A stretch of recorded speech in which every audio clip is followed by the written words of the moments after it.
Assalamualaikum, halo semua. Terima kasih sudah klik channel Bongkar Kasus. Semoga kita dan keluarga tercinta selalu sehat. Buat kamu yang suka kasus viral atau cerita kriminal, jangan lupa subscribe ya. Dan buat yang sudah subscribe, terima kasih. Semoga rezekinya lancar dan selalu diberkahi. Amin. Soraya Manuchehri lahir di Iran pada tahun 1951. Saat tragedi terjadi, usianya baru 35 tahun. Ia hidup di tengah masyarakat yang sangat konservatif, di mana perempuan hanya memasak dan melahirkan anak. Mereka tidak memiliki hak bersuara, pendidikan, bahkan pekerjaan pun sangat sulit didapat. Soraya menikah muda dengan Ghorban Ali, seorang pria kasar, manipulatif, dan tidak setia.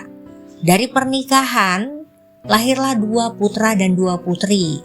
Putra sulungnya berusia 20 tahun, yang kedua 18 tahun, sedangkan kedua putrinya masih kecil. Namun di balik kehidupan rumah tangga itu tidak ada kebahagiaan.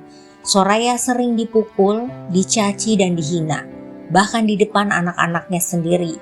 Yang paling menyakitkan, Ali pernah berkata kepada putranya, "Kalau kau menikah nanti, beginilah cara memperlakukan istrimu," ucap Ali. Ali bekerja sebagai sipir penjara yang berniat menyelamatkan seorang dokter yang dijatuhi hukuman mati dengan imbalan menikahi putrinya yang berusia 14 tahun. Namun Ali sadar, ia tidak mampu menafkahi 2 keluarga. Ia ingin menyingkirkan Soraya tanpa harus menceraikannya. Karena jika ia menceraikan, ia wajib membayar mahar atau semacam tunjangan uang. Ali lalu memaksa Soraya untuk mengajukan cerai sendiri supaya ia terhindar dari membayar mahar. Ali menawarkan Soraya tinggal di sebuah rumah dekat bukit dan bisa berkebun di sana. Tapi Soraya menolak karena rumah dan tanah yang ditawarkan Ali itu sepi dan tandus. Lalu kemana ia harus mencari pekerjaan untuk menghidupi anak-anaknya? Kesal dengan penolakan itu, Ali menyusun rencana keji. Ia bekerja sama dengan Hasan, seorang mullah. FYI aja, mullah itu semacam ustadz merangkap kepala kampung. Ali mengancam Hasan agar membantunya. Kalau tidak, ia akan melaporkan ke pemerintah bahwa Hasan pernah bergabung dengan kelompok pemberontak. Untuk memuluskan fitnahnya, Ali menyuruh Soraya bekerja di rumah seorang duda bernama Hashim. Hashim sendiri memiliki putra yang berkebutuhan khusus. Ali mencoba meyakinkan Soraya dengan alasan membantu keuangan keluarga. Soraya sempat menolak karena takut difitnah. Tapi Ali dan Hasan meyakinkan bahwa itu tidak masalah jika ada izin dari suami. Akhirnya Soraya menyetujui meskipun gajinya kecil, tapi ia tidak menyadari telah masuk jebakan. Beberapa hari setelah Soraya bekerja di rumah Hashim, Ali mulai menyebarkan fitnah bahwa istrinya berselingkuh dengan lelaki itu. Ali sendiri sudah mengancam Hashim untuk bersaksi palsu. Jika tidak, ia akan mencelakai putra Hashim. Suatu sore, Ali menyeret Soraya keluar rumah sambil berteriak, "Wanita ini berzina, dia mempermalukan keluargaku," ucap Ali. Soraya panik, takut, dan berlari ke rumah bibinya Zahrah Khanom, seorang wanita berusia 50 tahun yang dikenal berani dan lantang membela kebenaran. Akhirnya, Soraya dan Zahrah mendatangi wali kota desa bernama Ibrahim. Tetapi laki ini terkenal tidak becus. Ia teman masa kecil Zahrah. Ibrahim hanya menjawab dingin, "Kami akan menggelar sidang secepatnya." Esoknya sidang digelar secara tertutup. Semua pesertanya lelaki. Tidak ada pembela, tidak ada bukti, tidak ada saksi dari pihak Soraya. Dengan kesaksian Hashim dan Hasan, maka keputusan sidang, Soraya harus dihukmat berdasarkan hukum Islam, yaitu dilempar batu. Sedangkan Hashim ia terbebas karena ia seorang lelaki, jadi dia dianggap hanya korban. Mendengar keputusan itu, Soraya dan Zahra mendatangi wali kota Ibrahim dan bertanya, "Kalian memutuskan tanpa ada saya, dan jika saya berzina, tunjukkan buktinya," ucap Soraya. Ibrahim menjawab, "Dalam dunia kita, jika seorang lelaki menuduh istrinya berzina, maka istrinya lah yang harus membuktikan dirinya tidak bersalah." Lalu Zahra berkata, agar dirinya saja yang dirajam, karena Soraya memiliki putri yang masih kecil. Tapi itu ditolak oleh Ibrahim. Hari Jumat, 15 Agustus 1986, menjadi hari terakhir bagi Soraya. Ia diikat di alun-alun desa. Tubuhnya dikubur setengah di tanah. Sebelum eksekusi dimulai, Soraya berkata, "Aku Soraya, putrimu, ibumu, sahabatmu. Kalian mengenalku sejak kecil. Kalian tahu, aku tidak akan melakukan dosa sekeji itu." Ibrahim sebenarnya tahu ada gelagat yang tidak beres. Lantas ia berdoa kepada Allah untuk meminta petunjuk. Tiba-tiba, rombongan sirkus lewat. Otomatis, semua orang memandang. Seorang wanita tua mengatakan, "Itu mungkin tanda dari Allah jika Soraya tidak bersalah." Ali yang mendengarnya marah. Ia berteriak dan memaksa ayah mertuanya, yakni ayah kandung Soraya, melemparkan batu. "Cepat, kau lemparkan batu pada wanita itu." Akhirnya lelaki tua itu melemparkan batu kepada anaknya sampai 3 kali, tapi selalu meleset, padahal jaraknya sangat dekat. Zahra kemudian berteriak, "Ia tidak bersalah, itu tanda dari Allah."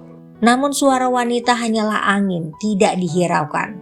Ali lantas melemparkan sendiri batu dan menyuruh kedua putranya melakukan hal yang sama. Putra Ali memiliki sifat yang sama dengan ayahnya, jahat dan kasar. Eksekusi dilanjutkan.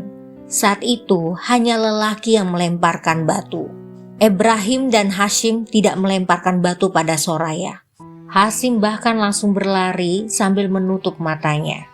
Rambut Soraya berlumuran darah, wajahnya yang memar dan babak belur. Saat ia sekarat, Ali mendekat dan membungkuk. Ali membuka mata Soraya. Ia melihat matanya sebagian berlumuran darah. Lalu berteriak, "Wanita pezina itu hidup, ambilkan lebih banyak batu." Kejadian itu berlangsung selama 10 menit, hingga akhirnya Soraya tewas. Jasad Soraya tidak diizinkan untuk dikuburkan. Para wanita akhirnya membawa tubuhnya ke tepi sungai dan menutup dengan dedaunan. Keesokan hari, Zahra datang diam-diam untuk memakamkan jenazah keponakannya.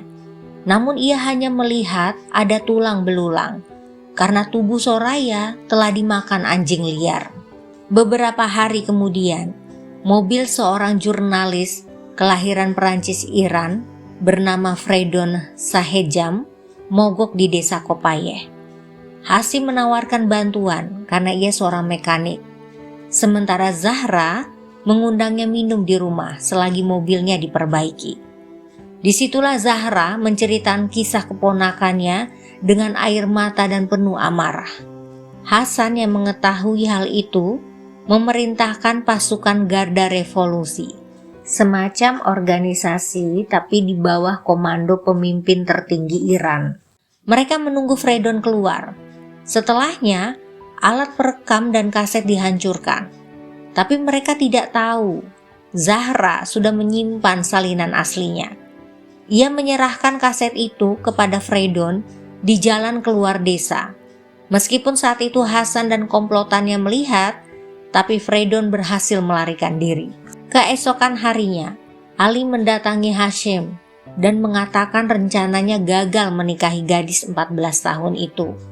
Hashim marah, kemudian berlari ke rumah Ibrahim, lalu menceritakan jika ia dipaksa Ali dan Hasan menjadi saksi palsu karena diancam putranya akan disakiti. Namun nasi sudah menjadi bubur. Soraya sudah tiada, tidak ada yang bisa diselamatkan. Kisah Soraya tidak bisa langsung dipublikasikan karena topiknya sangat sensitif dan berisiko. Apalagi saat itu Iran dipimpin Ayatollah Khomeini yang anti barat. Ia menerapkan aturan yang sangat ketat. 4 tahun kemudian, pada tahun 1990, Freydon berhasil menuliskan sebuah buku dengan judul La Femme Lapidée, yang artinya wanita yang dirajam. Buku itu berbahasa Perancis dan mengguncang dunia. Pemerintah Iran marah besar, menuduh buku itu sebagai fitnah barat untuk menjatuhkan nama Islam dan bangsa Iran. Desa Kopayeh ditutup dari dunia luar. Tidak ada seorang pun yang boleh bicara dengan orang asing. Semua pihak yang terlibat dalam eksekusi Soraya menghilang, termasuk Zahra yang sampai hari ini tidak pernah ditemukan.